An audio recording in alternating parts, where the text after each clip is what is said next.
जय श्री राधे दोस्तों, आइए सुनते हैं आज की कहानी।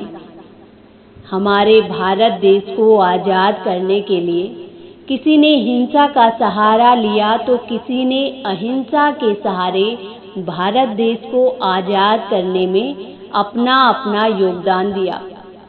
चंद्रशेखर आज़ाद, सुभाष चंद्र बोस, भगत सिंह और राजगुरु जैसे महान स्वतंत्रता सेनानी भारत देश को आज़ाद कराने के लिए अपने प्राणों तक का त्याग कर दिया। आइए सुनते हैं ऐसे ही एक और स्वतंत्रता सेनानी की कहानी। बात उस समय की है जब हमारा देश अंग्रेजों का गुलाम था।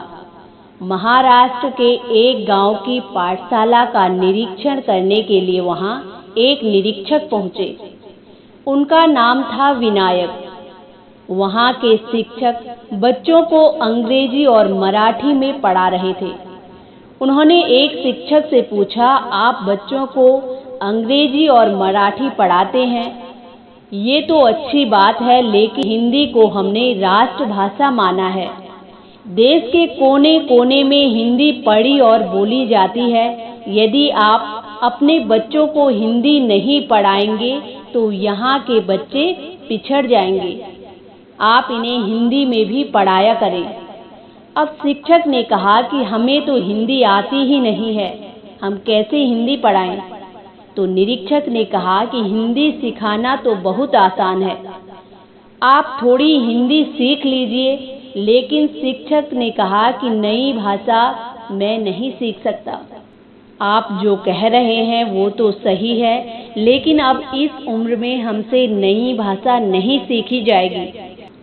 अभी हमें जितना आता है आप उससे ही हमसे जितना काम लेना चाहें उतना ले सकते हैं। आप कहें तो हम 6 घंटे की जगह बच्चों को 8 घंटे पढ़ा लेंगे, लेकिन नई भाषा पढ़ने के लिए मत कहिए। इस पर विनायक जी ने उन्हें समझाया कि कोई व्यक्ति 20 वर्ष का हो या 80 का, अगर उसकी कुछ नया सीखने की इच्छा शक्ति नहीं है तो वो बूढ़ा ही नहीं निर्जीव भी है। यही मानसिकता इस देश की गुलामी का कारण है। शिक्षक पर उनकी इस बात का गहरा असर पड़ा और उन्होंने कुछ ही दिनों में हिंदी सीख ली और अब कुछ दिनों के बाद उन्होंने बच्चों को हिंदी पढ़ाना शुरू किया। वे विनायक कोई और नहीं थे, वो विनोबा भावे थे।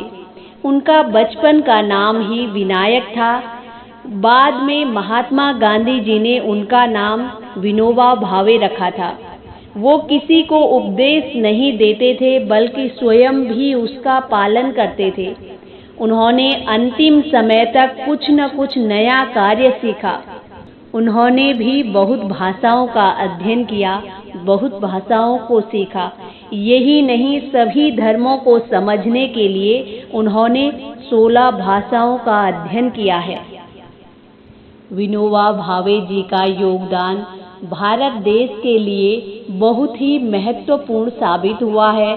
उन्होंने अपना सारा जीवन राष्ट्र के निर्माण में लगाया था और भूदान आंदोलन में भी आचार्य विनोबा भावे जी का बड़ा महत्वपूर्ण योगदान रहा है, जो राष्ट्र निर्माण के लिए किया गया था।